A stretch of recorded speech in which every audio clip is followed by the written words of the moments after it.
ആദി, ആദിയില്ലെങ്കിൽ ഈ മൃദുലയില്ല. നീ എൻ്റെ ജീവനും ശ്വാസവും ഒക്കെയാണ്. അവൻ അവളുടെ കഴുത്തിലൂടെ കൈയിട്ട് അവൻ്റെ മുഖത്തേക്ക് കൊണ്ടുവന്നു. പെട്ടെന്ന് വരാന്തയിലെ ലൈറ്റ് ഓണായി. രണ്ടുപേരും ഞെട്ടി എഴുന്നേറ്റിരുന്നു. അമ്മ. ആദി, നീ പോയി ഉറങ്ങൂ. മൃദുല എൻ്റെ കൂടെ കിടന്നോളും. അമ്മ, അത് എന്താടാ? നീ ആരും അറിയാതെ താലി കെട്ടിയെന്ന് പറയുന്നു. അവളുടെ കഴുത്തി താലിമാലയുമില്ല. നാളെ ഇവിടുത്തെ ക്ഷേത്രത്തിൽ പോയി താലി കെട്ടിയിട്ട് മതി നിന്റെ മുറിയിലെ കിടത്തം. മോള് വാ. മൃദുലയുടെ കൈ പിടിച്ച് അമ്മ അകത്തേക്ക് നടന്നു. അവൾ തിരിഞ്ഞ് അവനെ നോക്കിയൊന്ന് ചിരിച്ചു. ഈ അമ്മയുടെ ഒരു കാര്യം. തലയിൽ കൈവച്ചുകൊണ്ട് തിരിഞ്ഞു നോക്കി മുറിയിലേക്ക് പോയി. കിടന്നിട്ട് ഉറക്കം വന്നില്ല അവന്. അമ്മയുടെ മുറിയുടെ വാതിൽ തുറന്നു നോക്കിയപ്പോൾ അകത്തുനിന്നും കുറ്റിയിട്ടിരിക്കുന്നു. അമ്മ ചതിച്ചു. നിരാശയോടെ വീണ്ടും മുറിയിലേക്ക് പോയി. അതിരാവിലെ തന്നെ കല്യാണി എഴുന്നേറ്റ് കിണറ്റിക്കരയിൽ നിന്നും കുളി കഴിഞ്ഞു വന്നു. ഇടത്തൂർന്ന മുടി നന്നായി തോർത്തി. ധാവണിയെടുത്ത് ഉടുത്തു. കട്ടിൽ കിടന്നുറങ്ങുന്ന തനുവിൻ്റെ തലയിൽ ഒന്ന് തലോടി. നെറ്റിയിൽ ഒന്ന് ചുംബിച്ചു. തനു, മോളെ എഴുന്നേറ്റേ. പോ ചേച്ചി, ഇച്ചിരി കൂടി ഉറങ്ങട്ടെ. പെണ്ണെ, എക്സാമിങ് അടുത്തു, എഴുന്നേറ്റ് പഠിച്ചേ. ചേച്ചി പ്ലീസ്. ഒരു പ്ലീസും ഇല്ല, എഴുന്നേക്ക്. ഈ ചേച്ചി ഉറങ്ങാനും സമ്മതിക്കുകയല്ല. തനു എഴുന്നേറ്റ് മേശയുടെ അരികിൽ കിടന്ന കസേരയിലേക്ക് ഇരുന്നു. മേശയിൽ തലചായ്ച്ച് പിന്നെയും ഉറങ്ങാൻ തുടങ്ങി. തനുറങ്ങിക്കോ, കപ്പി വെള്ളം കൊണ്ടുവന്ന് ഇപ്പൊ ദേഹത്തോട്ട് ഒഴിക്കും ഞാൻ. ചേച്ചി പോയി മുഖം കഴുകി പഠിക്കു പെണ്ണേ. പിണക്കത്തോടെ മുഖം കഴുകാനായി തനു പോയി. കല്ലുപെട്ടെന്ന് അടുക്കളയിലെ ജോലി ഒരുവിധം തീർത്തിട്ട് തൊഴുത്തിലേക്ക് പോയി. അപ്പോഴേക്കും ശങ്കുണ്ണിയേട്ടനും വന്നിരുന്നു. അയ്യോ! അവളുടെ വിളി കേട്ട് ശങ്കുണ്ണിയേട്ടൻ ഓടി വന്നു. എന്താ മോളെ? തള്ളപ്പശുക്കളെ കാണാനില്ല ശങ്കുണ്ണിയേട്ടാ. അവൾ കരഞ്ഞുകൊണ്ട് തറയിലേക്ക് ഇരുന്നു. അമ്മിണിക്കുട്ടി മാത്രമേ തൊഴുത്തിലുണ്ടായിരുന്നുള്ളൂ, ബാക്കി 5 പശുക്കളെയും കാണാനില്ല. അവളുടെ കരച്ചിൽ കേട്ട് നന്ദിനിയും തനുവും ഓടി വന്നു. എന്താ അമ്മേ? പശുക്കൾ ഒന്നിനെയും കാണാനില്ല. നന്ദനയും അവിടേക്ക് വന്നു. ആ പശുക്കളെ എനിക്ക് അവകാശപ്പെട്ടതാണ്. കുറെ നാളായില്ലേ നീ അതിനെ വെച്ച് കാശുണ്ടാക്കുന്നു. ഇന്നലെ രാത്രി ഞാൻ അതിനെ പിടിച്ചു കൊടുത്തു.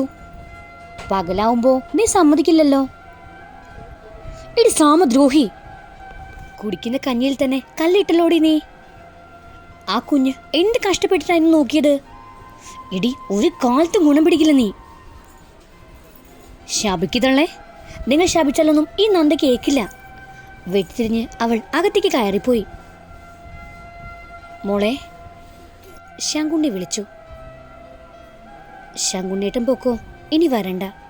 ഇതുവരെയുള്ള കാശ് ഞാൻ എത്തിച്ചേക്കാം. മോള് തളരരുത്, അത്രേ ശങ്കുണ്ണിയേട്ടൻ പറയാനുള്ളൂ. തോർത്ത് തോളിലേക്കിട്ട് ആ മനുഷ്യൻ പടികൾ ഇറങ്ങിപ്പോയി. കല്യാണിയുടെ അരികിലേക്ക് ഇരുന്നു നന്ദിനിയും തനുവും. മോളെ, അവളിങ്ങനെ ചെയ്യുമെന്ന് സ്വപ്നത്തിൽ പോലും ഞാൻ കരുതിയില്ല. ആർക്കു വേണ്ടിയാണോ നമ്മളൊക്കെ ജീവിച്ചേ അവൾ തന്നെ നമ്മുടെ കഞ്ഞിയിൽ പാറ്റയിട്ടല്ലോടി മോളെ. അപ്പോഴും ഒന്നും മിണ്ടാതെ തൊഴുത്തിലേക്ക് നോക്കിയിരിക്കുമായിരുന്നു കല്യാണി. പശുക്കുട്ടി വന്ന് അവളെ തൊട്ടുരുമി നിന്നു. ചേച്ചി വാ, എഴുന്നേക്ക്. തനു അവളുടെ കയ്യിൽ പിടിച്ചു. അവൾ എഴുന്നേറ്റ് നന്ദയുടെ മുറിയിലേക്ക് ചെന്നു. പെട്ടെന്നാരോ അവളെ വട്ടം കയറി പിടിച്ചു. അവളുടെ വാപ്പൊത്തി. വിടനെ! അവൾ കുതറിയിട്ടും അവൻ്റെ പിടി മുറുകിയതേ ഉള്ളൂ. അവളുടെ മുഖത്തേക്ക് അവൻ മുഖം അടുപ്പിച്ചതും ബാത്റൂമിൻ്റെ വാതിൽ തുറക്കുന്ന ശബ്ദം കേട്ടു. അവളെ മോചിതയാക്കി. ഇറങ്ങട നായ എൻ്റെ വീട്ടിൽ നിന്ന്!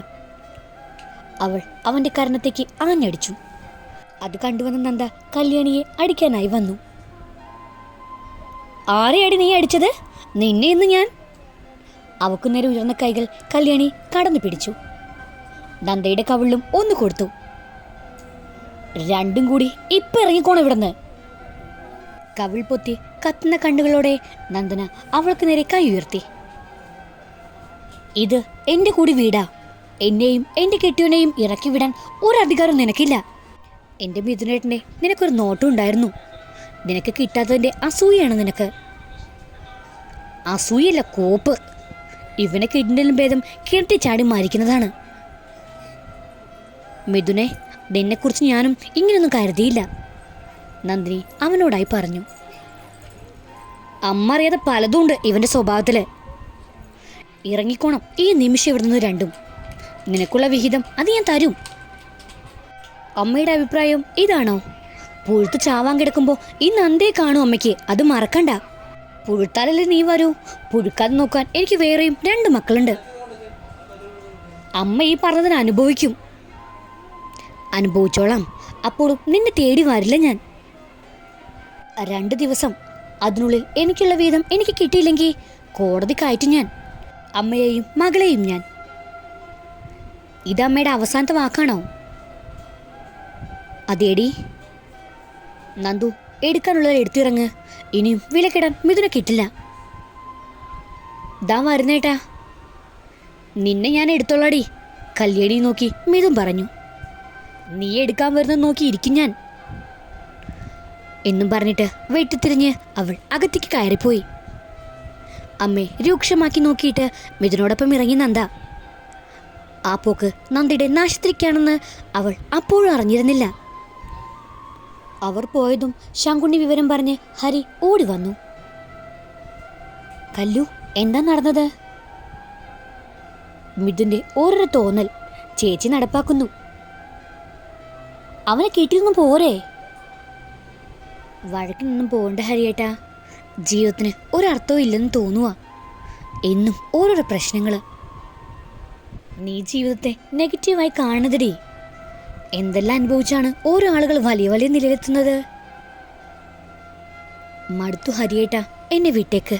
ഹരിയേട്ടനെങ്കിലും പോയി രക്ഷപ്പെട്. അവൾ കരഞ്ഞുകൊണ്ട് മുറിയിലേക്ക് കയറിപ്പോയി. മോനെ, എൻ്റെ കുഞ്ഞ് ആകെ തളർന്നിരിക്കുക. അവർ കേസിന് പോകും എന്നൊക്കെ പറഞ്ഞു പോയേക്കുന്നേ. ഈ വസ്തുവും വീടും ബാങ്കിലാ മോനെ. ഇവിടെ അച്ഛൻ വെച്ച് കാശെടുത്തതിൻ്റെ 3-ാം നാൾ അദ്ദേഹത്തെ കാണാതായത്. അന്നു മുതൽ പലിശ അടച്ചു പോകുന്നതാ. കേസ് കൊടുത്താ എൻ്റെ കുഞ്ഞ് എങ്ങനെ താങ്ങുമെന്നറിയില്ല. പെട്ടെന്നെന്താ അമ്മയ്ക്ക് മനംമാറ്റം വന്നേ? മനംമാറ്റം ഒന്നുമല്ല മോനെ. എൻ്റെ മക്കളെ വേർതിരിച്ചൊന്നും ഞാൻ കണ്ടിട്ടില്ല. പിന്നെ കല്യാണം കഴിഞ്ഞ് 5 വർഷത്തിന് ശേഷം ഉണ്ടായതാ നന്ദു.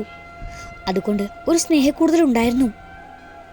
ഇപ്പോൾ അതോർത്ത് ദുഃഖിക്കുക. അന്ന് എൻ്റെ കല്ലുവിനെ പഠിപ്പിച്ചിരുന്നെങ്കിൽ ഈ ധർമ്മസങ്കടം വരില്ലായിരുന്നു. എൻ്റെ കുട്ടി പഠിക്കട്ടെ. അതിനുവേണ്ടി ഇനി കൂലിപ്പണിക്ക് പോവാനും ഞാൻ തയ്യാറാണ് മോനെ. അമ്മയുടെയും മനസ്സ് ഇനി മാറാതിരുന്നാൽ മതി. പിന്നെ ബാങ്കിലെ കാര്യം അത് ഞാൻ നോക്കിക്കോളാം. ഹരി ഉള്ളിടത്തോളം കാലം കല്യാണി വിഷമിക്കേണ്ടി വരില്ല. ഞാൻ അവളൊന്ന് കാണട്ടെ. അവൾ മുറിയിലുണ്ട്, മുമ്പ് പോയി സംസാരിക്കേ. ഹരി അവളുടെ മുറിയിൽ ചെല്ലുമ്പോൾ മേശയിൽ മുഖം ചേർത്തിരുന്ന് കരയുവാണ്. ഡി, നിന്നെ വിട്ട് ഞാൻ പൊക്കോട്ടെ. അവൾ മുഖമുയർത്തി അവനെ നോക്കി. കണ്ണുകൾ കലങ്ങി കൺപോള വീർത്തിരിക്കുന്നു. മുഖം ആകെ ചുമന്നിരിക്കുന്നു. എടി, നീ എന്താ ഇങ്ങനെ? എത്ര പറഞ്ഞു തന്നാലും പെണ്ണെ, നിനക്കെന്താ മനസ്സിലാവാത്തേ? തോൽപ്പിക്കൂ ഹരിയേട്ടാ എല്ലാവരും കൂടെ. ബാങ്കിലെ കാര്യോർത്ത് നീ വിഷമിക്കണ്ട, ഞാൻ നോക്കിക്കോളാം. നീ എന്താ ഇതുവരെ എന്നോട് പറയാതിരുന്നേ? അച്ഛൻ എല്ലാവർക്കും പ്രിയങ്കരനായിരുന്ന ആളായിരുന്നു. ഇത്രയും വലിയ പ്രാരാബ്ദം വരുത്തി വെച്ചിട്ടാ പോയതെന്നറിഞ്ഞാൽ അച്ഛനെ എല്ലാവരും വെറുക്കും. ഒരാവശ്യം വരാതെ അച്ഛൻ ഇങ്ങനെ ചെയ്യില്ല. ആ കാശും അച്ഛനെയും കാണാത്തത് ഒരുമിച്ചാ. എന്താ നടന്നെന്ന് ഇന്നും അറിയില്ല.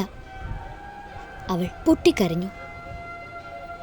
അവൻ അവളെ ചേർത്ത് പിടിച്ച് നെഞ്ചോട് ചേർത്ത് അവളുടെ മുഖം പിടിച്ചുയർത്തി. കാശിൻ്റെ കാര്യം നീ ആലോചിച്ച് വിഷമിക്കേണ്ട. പക്ഷെ ഒന്നറിയണം, എന്തിനാ എന്നെ വേണ്ടെന്ന് പറഞ്ഞത്? വേണ്ടത് പറഞ്ഞില്ലല്ലോ. പിന്നെ നീ അവിടെ വെച്ച് എന്താ പറഞ്ഞത്?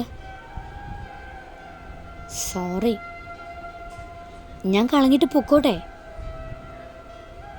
വേണ്ട, അവൻ ആ മിഥുൻ എന്നെ കയറി പിടിച്ചു ഹരിയേട്ടാ. ഒരു പക്ഷേ ചേച്ചി വന്നില്ലായിരുന്നെങ്കിൽ. അവൾ കരഞ്ഞുകൊണ്ട് അവനെ ചുറ്റിപ്പിടിച്ചു. ഒരുപാട് സഹിച്ചു, ഇനി വയ്യ ഹരിയേട്ടാ.